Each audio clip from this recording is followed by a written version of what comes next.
Hey YouTube, this is Grant. Today we're going to be going over BRION STOUTARM, and he's a completely updated 2021 list all the way up to Kaldheim. So there's some cards coming out soon that I might want to put in from Strixhaven.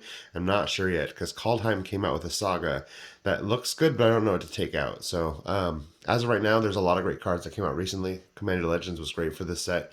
So why don't we take a look at BRION and how it's done in 2021. I haven't seen any videos put out online that are recent, so anybody who's looking to make this, those are old videos. So what he does is he has lifelink. He's a 4 to play 4/4. You can tap and sacrifice a creature other than him, and BRION STOUTARM deals damage equal to the sacrificed creature's power to target player. So you're basically flinging creatures a lot in this deck. Because Boros doesn't have a lot of card draw, there's a lot of recursion in this deck, and I'll explain that here in a second. But I want to go over what's in the deck real fast. So I have 21 creatures, I have 18 sorceries and instants. We got 16 artifacts and enchantments, and then 7 pieces of direct ramp. So having Boros means you don't get a lot of card draw, so I try to get it where I can. I want to get more reuses out of my cards. That gives me some sort of card advantage, as well as I'll put draw wherever I can get it. And you'll see how you'll see like lands and stuff that add draw where I can get it. Stuff like Solemn Simulacrum, etc. So we're running Mimic Vet. So this lets you imprint a creature onto it. You can tap to put a token onto the battlefield that's a copy of exiled card. It gains haste. You can go ahead and attack with the dragon that you imprinted onto it, and then fling it with BRION. Cauldron of Souls, more card advantage, because choose any number of target creatures. Each creature gains persist until end of turn. So when it dies, it comes back with a -1/-1 counter. You fling your dragon, you persist it, so you get, it's like having another creature. I'm running Lightning Greaves. I'm running Rings of Brighthearth so I can double up BRION's ability. So that's another one that was reprinted in Commander Legends. That's fantastic. Pick it up while you can. I'm running Swiftfoot Boots.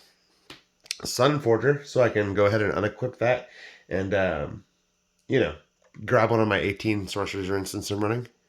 Okay, this is one of my favorite cards in the deck. So Grafted Exoskeleton gives the creature +2/+2 and has infect. So whenever it becomes an attached from a permanent, you sacrifice that permanent. Not as important. What's really important with this is that BRION STOUTARM says that he deals the damage. It's not combat damage, but he specifically deals the damage, not the creature that was flinged. So if you put this on BRION STOUTARM, you can win pretty quickly. In fact, the game that I had this in my opening hand, it was the fastest game I've ever played, and I caught a win in Boros, and people said it can't be done, but it can be. And lastly, I play Ensnaring Bridge. Because I have a lot of recursion over card draw, my hands tend to be pretty small. Even if you have 3 cards in hand, you're not going to have anybody swinging in with their 5/5 flying dragons at you. You're just going to be shutting them down. So Ensnaring Bridge is a great one to run in this. So that's the artifacts I have. Why don't we go into my enchantments? I run a pretty big enchantment package. So more recursion. We've got Gift of Immortality. It says when an enchanted creature dies, return that card to the battlefield under its owner's control. Return Gift of Immortality to the battlefield attached to that creature at the beginning of the next end step. So that gives a little bit of a window for your opponents to try and get rid of the creature, but that is wonderful. I'm running Warship. So damage that reduce your life total less than 1, reduces it to 1 instead if you control a creature. So that just can buy you some extra time. I'm running Idyllic Tutor to search your library for an enchantment card, reveal it, put it in your hand, shuffle your library. And generally what I usually go for with that is I'll look for Warship, I'll look for Grasp of Fate or Blood Moon. But Grasp of Fate is a 3-to-play enchantment, and when it enters the battlefield, exile up to 1 target non-land permanent that player controls till Grasp of Fate leaves the battlefield. So you get it from each opponent. Fantastic card, 3 mana. I'm running Ghostly Prison to kind of, just pillow fort myself a little bit. Blood Moon, because everybody has 3-color, 4-color, and 5-color decks. Smothering Tithe.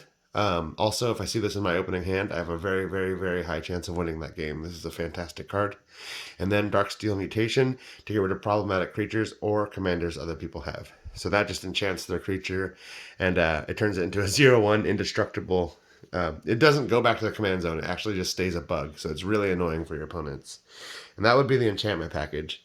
So next, why don't we go through the creatures. Now, I do not want to win in this game through infinite combo. However, I can. So I use Kiki Jiki, and the reason I use him is because it's more recursion. I can tap, put a token that's a copy of target non-legendary creature you control onto the battlefield. That token has haste.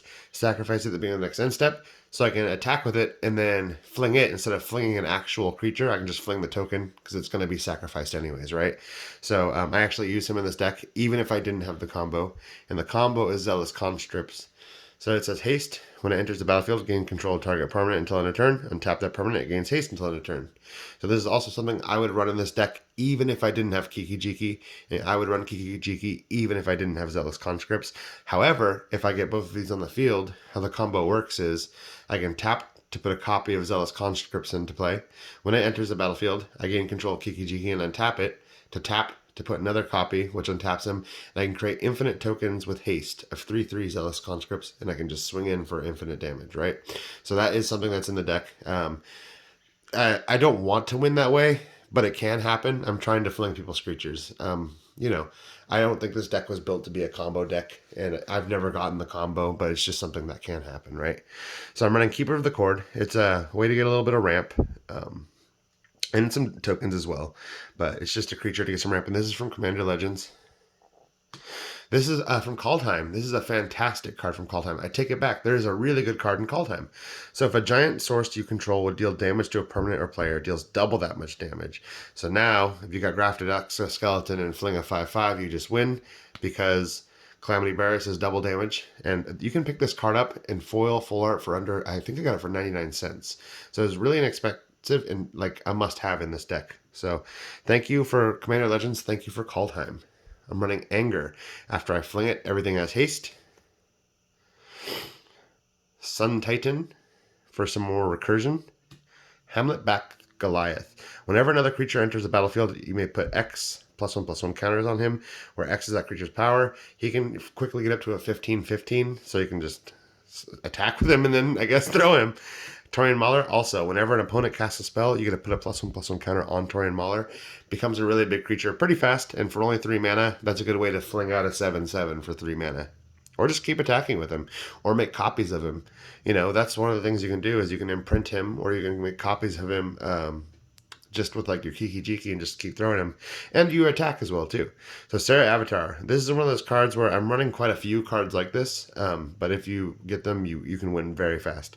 So it's power and toughness are equal to your life total. You are running lifelink commander, so you usually stick around 58 to 60 life. And if you toss this, they lose. Immortal Phoenix. So it's a 5/3 for 6. When Immortal Phoenix dies, return it to its owner's hand. So this is like drawing a card that you know is going to be Immortal Phoenix every time it dies. Another fantastic recursion. Alex Hardened the Formed. So this, when this dies, you get Satyr tokens, but that doesn't really matter. Its power is your devotion to red. So oftentimes this will be a 3 to play 7/3. It's just a good way to attack in and get some extra damage. Stalking Vengeance. So this has haste. Whenever a creature is put into the graveyard from play, it deals damage equal to its power to player. So it kind of doubles up my BRION, right? This is one of those cards that's very expensive, though. So for 7 mana, it's a little high. Urbrask, just giving myself some haste and slowing down the opponents. This also is a way that I can just cheat in mana costs by, basically sneak attacking things with my Perforos. And also, he's indestructible for attacking in as well. Little Conquering Manticore, kind of expensive, 6 mana. This is probably one of the cards I would take out if I was going to find something better, but I have it to where I need to keep the creatures where I have. If anything, I need more. I need to keep the creatures here because I don't want to go under 22 creatures. This is a new one from Commander Legends, you guys. So check this out. Soul of Eternity's power and toughness are equal to your life total, right? So this is kind of the same thing as the Avatar. You're going to throw it, you're going to kill somebody immediately, you're going to win. But with the Encore, you can do it again the very next turn, right? Well, I guess 2 turns later if you have the mana. So this is a fantastic card, and I also recommend picking this up for a good, $1. This deck is extremely cheap to make. Some of the cards in here are not cheap. I am running things like Blood Moon and along those lines, but you could take 5 cards out of this deck, have it be essentially the same deck, and have this deck be made for pretty cheap. So Captivating Crew. This is also kind of like a steal on a stick. It says pay 4, gain control target creature and opponent controls, gains haste, blah, blah, blah. It's, same thing as your Act of Treason on a stick, right? Feldon. Create a token that's a copy of a target creature in your graveyard, except it's an artifact. Sacrifice at the beginning of the end step. So say you throw your Avatar, and it was a 54, it just killed one of your creatures, right? Well, now you can pay 3, create a copy of that Avatar, which is now 100 something, because you did the 50 damage with lifelink, then you can throw that token. This deck gets crazy, I'm telling you. Same with this. When a target creature other than Arctic or Valkyrie dies this turn, return that card to the battlefield under your control. So this is what I'm talking about, the recursion, you guys. It really does make up for lack of card draw. In fact, it's somewhat better because every card in this deck, I want in this deck. So if I can just double up having it, it's kind of defeats the, Commander's singleton. But imagine you can have, a fling deck where you have 4 Evra Halcyon Witnesses that says lifelink. Exchange your life total with Evra and then throw it. And then every single turn, you can just recur it with Feldon, and it's like having a handful of them. Or Solemn Simulacrum, which is really nice because, okay, here's a little wombo combo that's lame. If you take Solemn Simulacrum and make copies of them that are sacrificed on a turn, you just ramp and draw cards. So it's really, really nice. So that is an example of a creature that's in here just because I need ramp and draw in Boros. Next, let's go into the instants and sorceries. So I'm running some of the new cards here. Generous Gift from Modern Horizons, reprinted in Commander Legends. Running Path to Exile. I'm running Wear and Tear. I'm running Chaos Warp, so destroy artifact or enchantment, right? Chaos Warp, just some removal. Now this is one I think is more interesting and kind of spicy for me. I love Modern Horizons. I have a bunch of snow-covered lands. Let me set this down for a second. I actually have a ton of snow-covered lands. So I just did, I think 13 mountains and 10 plains, and my entire land base is snow-covered. So if you can do it, do it. In Kaldheim, they're reprinting snow-covered lands. So I really recommend picking up 50 snow-covered lands of each color if you have the capital for it, or even 10, because this is, okay, so the downside to Path to Exile is they get a ramp, right? The downside to Swords to Plowshares is they gain life. This is enchant snowland you control. When on ice enters the battlefield, exile target creature an opponent controls until it leaves the battlefield. So this is no downside. It's kind of like a Chain to the Rocks in a way, which I would actually use in place of this. Chain to the Rocks costs 1 white, and it says you must control a mountain, and it essentially does the same thing. You exile a creature as long as it's chained to the rocks. So I recommend this. I'm running Swords to Plowshares. So that's my removal package. I got 6 pieces of removal. I got Wheel of Misfortune for some draw. Boros Charm for some indestructibility or double strike. I have one from the double strike before. I'm running Teferi's Protection for a no shit button. I'm running Insurrection. Okay, so I think this is the part where I'm going into my steel sorceries. So I'm running Insurrection as kind of a finisher, but also a steel card. Harnessed by Force. This is just a gain control. And you can get more targets by adding more mana, but it's just a gain control. Act of Treason, the classic gain control. Besmirch, the also classic gain control. Hijack. This lets you take an artifact. I've taken a Sword of Body and Mind and then just equipped it to my creature, which was really fun. Traitor's Blood, Mark of Mutiny, Act of Aggression, and then of course Unwilling Recruit. This is really good. It's a 3 to play. If you pay more, it makes it bigger. Fantastic when you have Infect. And Active Aggression, also one that's cool because it costs 3 to play, and you can pay with life, which you have, and you have plenty of life in this deck. If I could find more cards that let you use life as a resource, I would, because you do get a lot of life in this deck. Lastly, let's go into Ramp. Now, I own 3 copies of Jeweled Lotus. I don't have it in every deck, but I will say that his mana cost, you could have a Jeweled Lotus and have a turn 1 BRION STOUTARM. So if you have a Jeweled Lotus and you want to take BRION STOUTARM seriously, go ahead and put it in the deck. However, I didn't do that. So I'm running Marble Diamond and Fire Diamond so I can get my commander at turn 3. Arcane Signet. Boros Locket. The only reason I'm running this is because it's got a draw 2 card ability later in the game. The Talisman of Conviction. A Soul Ring. And, of course, a Boros Signet. And that's really it. There's other things to give ramp to. Like you saw, I have Smothering Tithe, and I have some other lands that tap for 2. And, there's ways to get ramp out of here. But, so I'm running Myriad Landscape. This lets you sack it, search for 2 basic lands, and then put them onto the battlefield tapped. Shuffle your library. Running Song Mad. So I'm running a couple of these here. Let me go like this. So these are from the Zendikar Rising, and basically this one is another steel card, right? Gain control of target creature. It's an expensive one, so generally I use it for a land, but it is nice to have that modal option. I'm running this. This is essentially the same thing, but on the other side, it is a 3 to play fling. You just sacrifice a creature, it deals that much damage. I'm running War Room. This is from Commander Legends, and it lets me pay life, which I have plenty of life, and draw a card. Now, I'm a big fan of this land, and this land specifically has drawn me a lot of cards, so I recommend picking them up. But I also know there's a debate online whether it's really that good because you have to pay 3 and tap this. So really, that's like playing 4 mana for a card. But the way I see it is, if you have an empty hand and you have mana, nothing to play, why? How can you complain about having an option, right? Something to draw a card. It is a lot for a card. But if you're playing Boros, absolutely. Hell, if you're playing like mono green or anything really, it's just an option. So because I'm running a lot of enchantments, I'm running Hall of Heliod's Generosity from Modern Horizons. Let me get some enchantments back.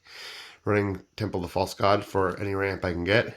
And also another draw card option. I'm running Sunbaked Canyon from Modern Horizons. I can pay 1, sacrifice it to draw a card. And then I'm running Command Tower, Scalding Tarn, Arid Mesa, Boros Garrison, just your regular dual lands. I will say that Modern or Commander Legends came out with some cool untap ability cards that if you have 2 or more components, I guess they're called like battle lands or something. But yes, so I'm just running Sacred Foundry, Temple, Scryer lands, but you could do more. But I actually like in a 2-color deck, really having more like basic lands is not a bad thing. So I guess that's the entire deck. I went through the ramp, I went through the creatures, I went through. Yeah, I think that's it. So, anyways, thank you guys for watching this. Go ahead and give a like and subscribe, and check out my other videos that I'll be making here soon. Next, I think I'm going to be doing Sakashima and Vial Smasher. Thank you very much. Why I'm doing this, just so you know, is that I think that a lot of people made deck techs for these older commanders, and then they just left it on and nobody's making them. And now you'll see deck techs for new commanders, like Sakashima just came out. There's probably 100 deck tech videos that are current, but how many current BRION STOUTARM videos are there? There's not a lot. So that's kind of why I'm doing this. Go ahead and give me a like, a follow, a subscribe, and you'll see some more videos like this very, very shortly. I'm trying to do a schedule of videos once every week, once every 2 weeks at the max. So thanks, guys. Have a good rest of your day.